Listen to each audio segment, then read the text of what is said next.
SI ராஜா அப்படின்னா 2018ஆம் ஆண்டு வந்துட்டு ஒரு வீடியோவும் ஆடியோவும் வெளியே வருது. யூனிஃபார்ம் போட்டு திமிர்ல பேச நினைக்காத. யூனிஃபார்ம் போடாம வந்தாலும் எஸ்ஐ ராஜாட்ட யாராலையும் முடியாது. புரியுதா? அதே மாதிரிதான் நானும். அப்படி பேசக்கூடாது, தவறு. சரி, நேர்ல பாப்பா கூப்பிடுறேன். நேர்ல பாப்பமா.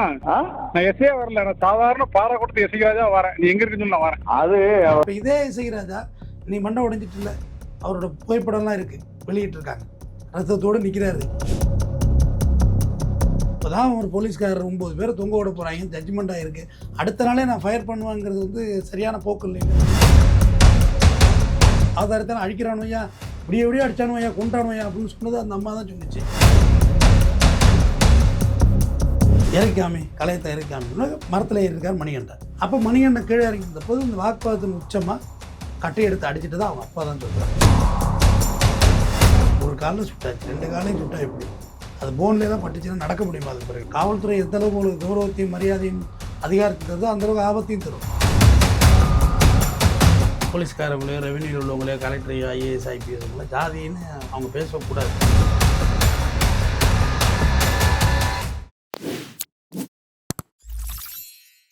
சார் வணக்கம் சார். வணக்கம் சார். இப்போது சமீபத்தில் தென்காசியில் வந்து ஒரு சம்பவம் நடந்தது. இசக்கி ராஜா அவர்கள் வந்து ஒரு பனைத் தொழிலாளியை சுட்டிருக்காரு அப்படின்ற ஒரு பிரச்சனை வந்து பெருசாக போயிட்டுருக்கு. இப்போது இந்த ஒரு சம்பவத்தை பற்றி உங்களுடைய கருத்து முதல்ல என்ன சார்? அப்படிங்கிறது ஒரு பனைத் தொழிலாளி கன்ஷாட் பண்ணது தப்பு. அந்த அளவுக்கு ஒன்றும் அவர் ஒன்றும் அக்ரெசிவான ரவுடி கிடையாது, ஒரு அஃபண்டர் கிடையாது.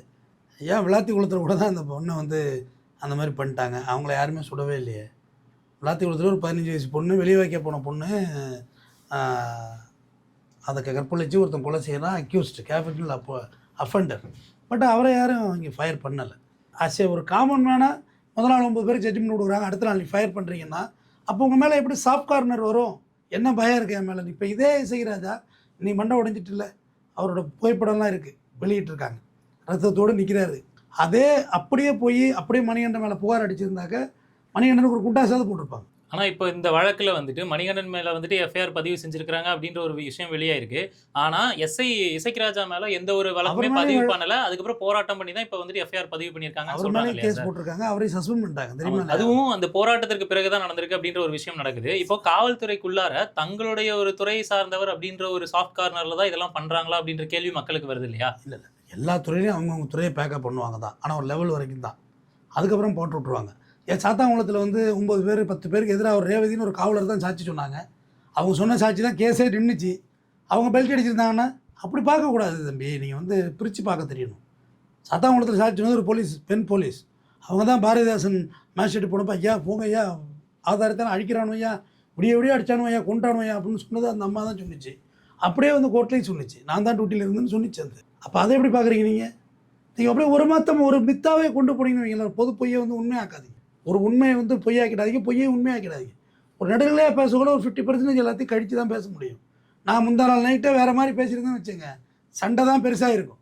இப்போ வந்து அது ஒரு மாதிரி கொஞ்சம் பேர் என்னை திட்டினதுனால நான் வருத்தப்பட்டுக்கிறேன். சரி ரைட், உங்களோட மனசு என்ன வலியோ. ஆனால் ஒரு பொது கருத்தாக ஒரு நியூஸாக நான் வெளியே சொல்லக்குள்ள அதை வந்து கொஞ்சம் காம் பண்ணி தான் சொல்ல முடியும். ட்ரிகர் பண்ணி எப்படி சொல்ல முடியும்? சாத்தாங்குளத்தில் 9 பேரை திட்ட சொல்லுவேன், விடிய விடிய உட்காந்து திட்டுறேன் போலீஸ்காரனை. ஏன்னா அவன் கன்விக்ஷன் ஆகிடுச்சு, அவனுக்கு அவன் கேஸ் முடிஞ்சு போச்சு, அவன் அக்யூஸ்ட் அவன். ஆனால் இப்போ இந்த இடத்துல வந்து மணிகண்டனை பாராட்டியும் பேச முடியாது, எஸ்ஐ ராஜாவை பாராட்டியும் பேச முடியாது, எஸ்ஐ ராஜாவை திட்டவும் முடியாது, மணிகண்டனை திட்டவும் முடியாது.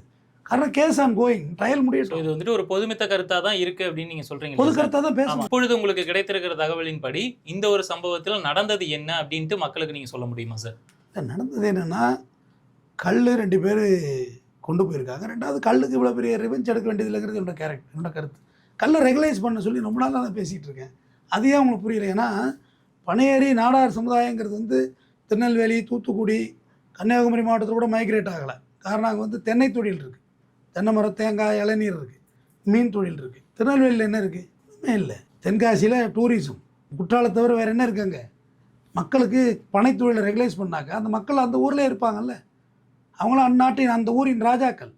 வெளியில் வந்து பாருங்கள், இரும்பு கடை வச்சுருக்காங்க, பேப்பர் கடை வச்சுருக்காங்க, பல தொழில் தான் பண்ணுறாங்க. கல்லை ரெகுலைஸ் பண்ணுங்க. ஏன் அதில் என்ன கஷ்டம்? ஒரு கட்சி மேனிஃபெஸ்டோ கொடுக்கல, நீங்கள் அதை கேட்கவே இல்லை, என்னையும் வந்து திட்டிட்டு உட்காந்துருக்கேன். ஒரு கட்சி கல்லை வந்து நான் இறக்க விடுவேன்னு சீமானை தவிர எந்த கட்சியும் சொல்லலைன்னு சொல்கிறேன். சீமான் தான் சொல்லியிருக்காரு நான் பனை தொழிலை அங்கீகரிப்பேன். அவர் உண்மையை சொல்கிறாரோ பொய் சொல்கிறாரோ, அவர் ஆட்சிக்கு வர்றாரோ வரலையோ அது எனக்கு தெரியாது, ஆனால் சொல்லியிருக்காரு. கல்லை ரெகுலைஸ் பண்ணணும்ல. 10 மணிக்கு மேலே சாராய பாட்டில் விற்கிதா இங்கே விற்கலையா நீங்கள் சொல்லுங்கள். ஏன் சுற்றி சுற்றி போகிறீங்க? பிளாக்கில் ஓடுதா இல்லையா? ஏன் அதை யாரும் கேட்குறது இல்லை? அந்த பிரச்சனைக்கான ஆரம்பம் அப்படின்னு ஒன்று இருக்கும் இல்லையா சார்? இசைக்கு ராஜா எதற்காக இந்த பனை தொழிலாளியை வந்துட்டு போய் திட்டுறாரு அப்படின்ற ஒரு விஷயம். அதாவது 2 பேர் ரோட்டில் கல் வச்சுருந்துருக்காங்க. ஏது ஒன்று கல் அப்படின்னு கேட்டோன்னே மணிகண்ட தோப்பில் வாங்கினா மணிகண்ட தோப்பு போடுற மணிகண்ட வீட்டிலேருந்து கூட்டிகிட்டு போயிருக்காங்க. கூட்டு போய் பாலையை திறந்து காமி அப்படின்னு பதநீர் தான் போட்டிருக்கேன்னு சொல்லி. பதநீர்னா சுண்ணாம்பு தடவை இருந்தால் பதநீர், சுண்ணாம்பு தடவை இல்லைன்னா கல், அவ்வளோதான் பாயிண்ட்டு. ஓகேவா? பதநீர் வந்து கருப்பட்டி செய்கிறது பயன்படும், இவ்வளோதான் பாயிண்ட்டு. நல்லா இனிப்பாக இருக்கும் பதநீர், டேஸ்ட்டாக இருக்கும். சுண்ணாம்பு கலையத்தில் தடவிடணும். இறைக்காமி கலையத்தை இறைக்காமின்னு மரத்தில் ஏறியிருக்கார் மணிகண்டன். கீழே என்ன அவங்க அந்த தாத்தா மணிகண்டனுடைய பெரியப்பா பொண்ணுலாம் பக்கத்தில் நின்றுருக்காங்க. இன்னப்போ வாக்குவாதம் வந்திருக்கு. வாக்குவாதத்துக்குள்ளே இசைக்கராஜாவும் பேசியிருக்காரு, அவங்களும் பேசியிருக்காங்க. இப்படி வாக்குவாதம் போயிட்டுருக்குள்ள கொஞ்சம் கட்டிசலான வார்த்தைகள் ஏதோ பயன்படுத்தப்பட்டிருக்கும் காவல்துறையினரால். அவ்வளோதான் சொல்லலாம். கூட 2 போலீஸ் போயிருக்காங்கல்ல. இசைக்கராஜா மட்டும் ஹைலைட் ஆகிட்டாப்புல. இதில் கூட 2 போலீஸ் போயிருக்காங்க. அப்போ மணிகண்டன் கீழே இறங்கி வந்தபோது இந்த வாக்குவாதத்தின் உச்சமாக கட்டை எடுத்து அடிச்சுட்டு தான் அவங்க அப்பா தான் சொல்கிறாரு, நான் சொல்லலை. அதுக்கான காணொலிகள்லாம் இருக்குது. அடித்தோடனே ரத்தி போட்டு உடைஞ்சி ரத்தம் ஊற்றுனோடனே துப்பாக்கி எடுத்து 4 ரவுண்டு சுட்டிருக்காரு. அதில் 2 ரவுண்டு உடம்புல பட்டிருக்கு. 1 ரவுண்டே போதுமானது. ஒரு கால் யூனிஃபார்ம் போட்டு திமிர்ல பேச நினைக்காத. யூனிஃபார்ம் போடாம வந்தாலும் சீராஜாட்ட யாராலையும் முடியாது, புரியுதா? அதே மாதிரிதான் நானும். அப்படி பேசக்கூடாது, தவறு. சரி, நேரில் பார்த்து கூப்பிடுறேன். நேரில் பார்ப்போமா? நான் எஸ்ஏ வரல, நான் சாதாரண பாராக்கூடத்து எஸ்ஐராஜா வரேன். நீ எங்க இருக்குன்னு நான் வரேன். அது இது வந்து நீ சுட்டாச்சு, 2 காலையும் சுட்டா எப்படி?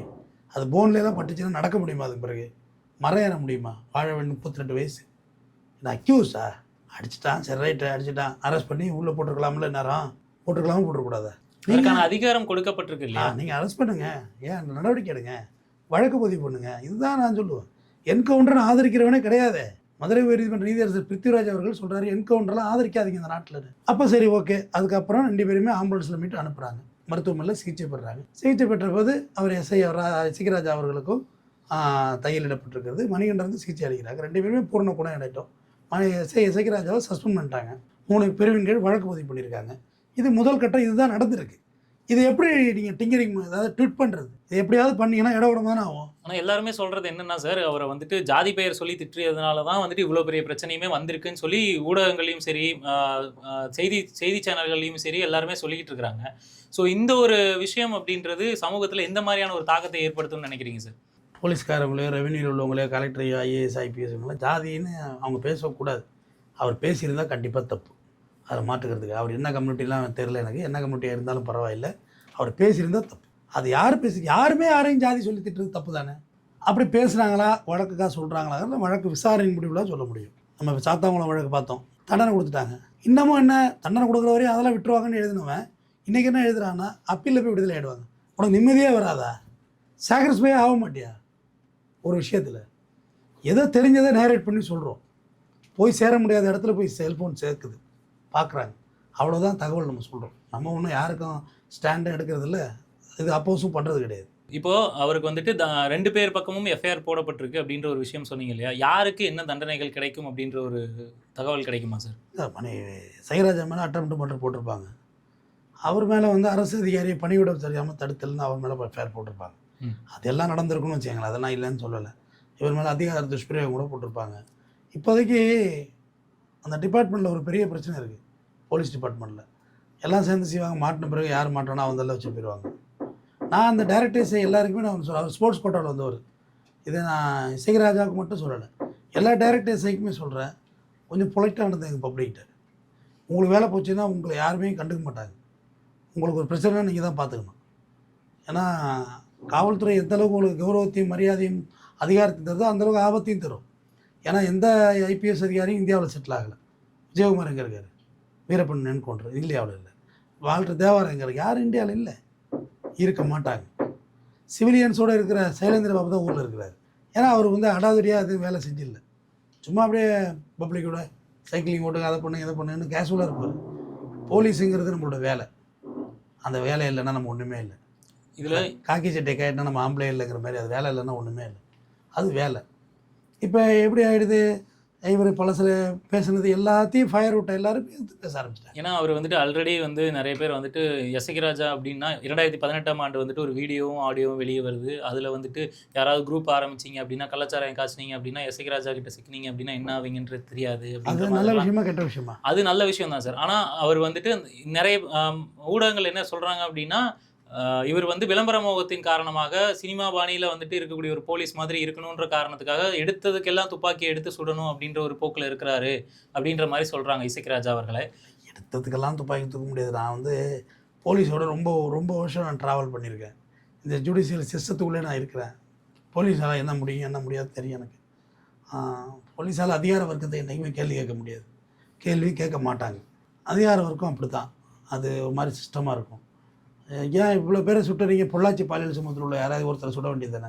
கன்னியாகுமரி காசியை சுட வேண்டியது தானே? ஆனால் சுட வேண்டிய தகுதியானவர்கள் தானே? விளாத்திக்குளத்தில் தகுதியானவன் தானே? சுட வேண்டியது தானே? ஸ்டெர்லைட்டில் 13 பேரை சுட்டாங்க, எல்லாம் அப்பாவிகளை தான் சுட்டாங்க. 18 பேரை அழைச்சி கொண்டு போய் காட்டுக்குள்ளே ஆந்திரா வனப்பகுதியில் சுட்டாங்களே, அவங்களாம் கோடீஸ்வரவங்களா? வெட்ட போன கூலி தானே, மரத்தை வெட்ட போனவன் தானே? மரம் வெட்ட கூப்பிட்ட ஏஜென்ட் அங்கே தானே இருக்கான். இங்கே ஒரு ஏஜென்ட் வந்து அழைச்சிட்டு போயிருப்பாங்க திருவண்ணாமலை ஜவ்வாது மலையில், அந்த ஏஜென்ட்டை எதுவுமே செய்யலை. இங்கே வந்துட்டு பாமரர்களுக்கு வந்துட்டு பெரிதளவில் பாதுகாப்பு அப்படின்றது கிடைக்கிறதுக்கான வாய்ப்புகள் கம்மியாக இருக்குன்றீங்களா? பாமரர்களுக்கு உணவே கிடைக்க மாட்டுது.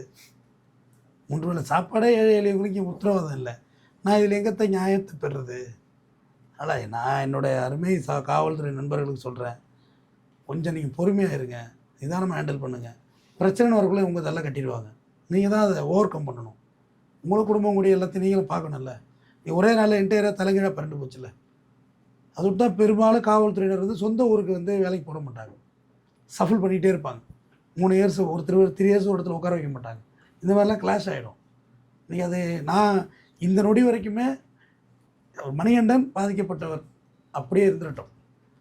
அதுக்கு மேலே நீங்கள் ஆழமாக ஜாதி ஜாதி ஜாதின்னு திருப்பி எல்லாருமே அதை திருப்பி ப்ரெசென்ட் பண்ணிகிட்டே இருந்தீங்கன்னா அது கம்யூனல் கிளாஷாக தானே ஆகும். அது ஆகிடக்கூடாதுங்கிறது தான் என்னோட நோக்கம். திருப்பி அதே எல்லோரும் சொல்லிகிட்டே இருந்தாங்க, ஒரு வாட்டி 100 வாட்டி திருப்பி சொல்ல அது எல்லாருக்குள்ளேயும் ஒரு இம்பேக்டை ஏற்படுத்துது. அது வேண்டாங்கிறது தான் என் கருத்தை வழி, வேறு ஒன்றும் எனக்கு நோக்கம் இல்லை. அந்த மணிகண்டன் அவருடைய அப்பா பேட்டியில் என்ன சொன்னார்னா, என் பையன் வந்து மரத்துலேருந்து கீழே வர்றதுக்குள்ளே எசகிராஜாவுக்கும் எங்களுக்கும் வாக்குவாதம் வந்துருச்சு, அதை என் பையன் வந்தால் கட்டையில் அடிச்சிட்டான் அப்படின்னு அவர் சொன்னார் அந்த வீடியோவில். அடுத்தது இன்னைக்கு காலையில் அதை வந்து போலீஸ் சொல்லிச்சு அந்த வீடியோன்னு. இப்படி கான்ட்ரடிக்ஷனாகவே இருந்துச்சு. But what ever it is, அந்த இடத்துல நடந்ததை மொத்தமாக தொகுத்து தான் நானும் சொல்லியிருந்தேன்.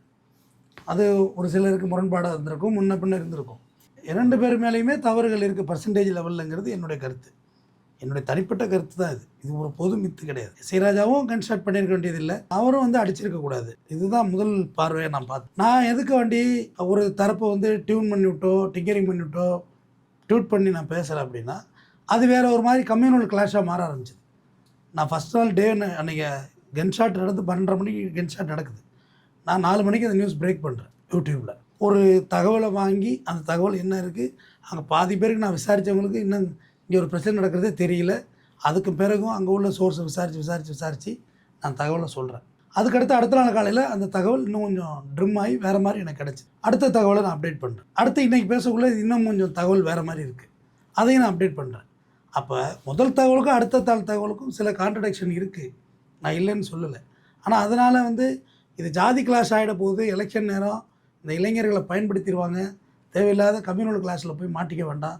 ஒரு குற்றம் நடந்திருக்கு, அதுக்கு இன்னொரு குற்றம் விடையாகாது. முதல் பாயிண்ட் அது முதல்ல தெரிஞ்சுங்க. உங்களையெல்லாம் வந்து நீங்கள்லாம் விதை நெல்களாக நான் உங்களை பார்க்குறேன். உங்களை விருந்தாக்குறதுனா ஒரு செகண்ட் ஆகாது, ஸ்க்ரூ பண்ணி பேசிட்டு போயிட்டே இருக்கலாம். யாருக்கு என்னன்ட்டு எனக்கு ஒரு சொசைட்டி ரெஸ்பான்சிபிலிட்டி இருக்குது. நான் இங்கே பேசுகிறேன்னா எல்லோரும் அமைதியாக இருக்கணும், அதை கொஞ்சம் காம் பண்ணணும், அந்த பிரச்சனையை ஆஃப் பண்ணணுங்கிறது தான் என்னோடய நோக்கமாக இருக்கும். நான் பெரும்பாலும் பொறுத்து போங்கள்னு சொல்வதே என்னோடய வார்த்தைகளாக இருக்கும். நான் அவங்க என்ன நினைக்கிறாங்க, துப்பாக்கிகளை சுட்டுட்டான் அவனை வந்து உண்டு இல்லைன்னு பண்ணி இவன் பேச வேண்டியதானுங்க. அப்படி பேச முடியாது. அப்படி பேசுகிறதா இருந்தால் நீங்கள் உங்கள் செல்ஃபோனில் வச்சு திட்டுங்க, யாரை ஒன்றும் பேசி போட்டுங்க. என்னையை திட்டி என்ன போகுது, சுட்டவனை திட்டுங்க, சுட்ட போகிறவனை திட்டுங்க, என்னையை திட்டி என்ன போகுது. நான் என்ன தப்பாக பேசிட்டேன், நான் ஒன்றும் தப்பாகவே சொல்லலையே. ஒரே நாளில் இவர் மாறிட்டார், எப்படி ஒரே நாளில் நான் கெட்டவனா தெரியும் உங்களுக்கு? ஏங்க முந்தா நாள் வரைக்கும் இசைராஜாவுக்கு ஃபயர் விடுறீங்க, பயங்கரம் இன்ஸ்டாகிராமில் வச்சு கிளப்பி விட்றீங்க, அப்புறம் ஒரே நாளில் ஒரு கெட்டவராக தெரிறாரு. ஒரு செயல் நான் சப்போர்ட்டே பண்ணலையே. நான் 99% 50-50 தான் என் பேச்சு இருக்கும். 50% அக்யூஸ்டுக்கு நான் சப்போர்ட் பண்ணுவேன், 50% போலீஸுக்கு சப்போர்ட் பண்ணுவேன். ஏன்னா போலீஸ் என்னோடய சிஸ்டத்தில் உள்ளவங்க, அவங்கள எப்படி நான் தூக்கி எறிய முடியும்? நம்ம நாட்டுடைய உங்களுடைய பாதுகாப்பு என்னுடைய பாதுகாப்பை தர வேண்டியது போலீஸ். அப்போ சிஸ்டத்தில் உள்ளவங்களை நம்ம அட்டாக் பண்ண முடியாது. பப்ளிக்கும் நம்ம சிஸ்டத்தில் உள்ள நம்ம தான், நம்மளே பாதுகாத்துக்கணும். போலீஸை பொறுத்தவரையிலையும் வல்காரிட்டி மைண்ட் செட் இருக்கானா இருக்குது. சாத்தாங்குளம் உதாரணம் தான், திருபுவனம் அஜித் குமாரும் உதாரணம் தான். அப்போ பேச உள்ள அவங்களுக்கு எதுவுமே புரியல. இந்த ஒரு சம்பவம் அப்படின்றது சாத்தான்குளம் சம்பவத்துக்கான தீர்ப்பு வந்தா அடுத்த நாளே இது அதுதான் நடந்திருக்கு பெரிய அப்படின்ற ஒரு விஷயம். அதை வந்து காவல்துறையினர் கண்டிப்பாக உணர்ந்திருக்கணும். இப்போதான் ஒரு போலீஸ்காரர் 9 பேர் தொங்க விட போகிறாங்க, ஜட்ஜ்மெண்ட் ஆகிருக்கு, அடுத்த நாளே நான் ஃபயர் பண்ணுவாங்கிறது வந்து சரியான போக்கு இல்லை. அது மக்களை மேலும் வேகப்படுத்துதில்லை இந்த விஷயம். இறுதியாக ஒரே ஒரு கேள்வி சார், இந்த ஒரு சம்பவத்தை பற்றியும் காவல்துறைக்கும் நீங்கள் வந்துட்டு ஒரு விஷயம் சொல்லணும்னா என்ன சொல்லுவீங்க? எவ்வளோ யோசிக்க வேண்டியிருக்கு பார்த்தீங்களா? அதான் அதுக்கு பதில். நன்றி.